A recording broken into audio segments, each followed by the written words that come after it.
নিশ্চয়ই যাহারা কুফরি করে এবং কাফির রূপে মারা যায় তাহাদের উপর লানত আল্লাহ এবং ফেরেশতাগণ ও সকল মানুষের।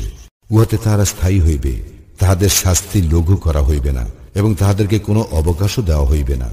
আর তোমাদের ইলাহ এক ইলাহ, তিনি ব্যতীত অন্য কোনো ইলাহ নাই, তিনি দয়াময় পরম দয়ালু।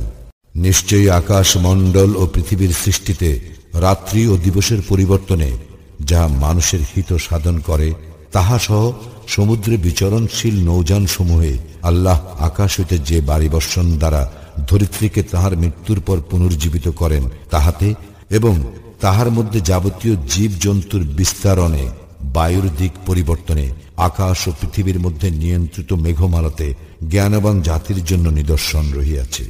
তথাপি মানুষের মধ্যে কেহ কেহ আল্লাহ ছাড়া অপরকে আল্লাহর সমকক্ষ রূপে গ্রহণ করে এবং আল্লাহকে ভালোবাসার অনুরূপ তাহাদেরকে ভালোবাসে। কিন্তু যাহারা ঈমান আনিয়াছে আল্লাহর প্রতি ভালোবাসায় তাহারা সুদৃঢ়। জালিমরা শাস্তি প্রত্যক্ষ করিলে যেমন বুঝিবে, হায় এখন যদি তাহারা তেমন বুঝিত। সমস্ত শক্তি আল্লাহরই এবং আল্লাহ শাস্তিদানে অত্যন্ত কঠোর।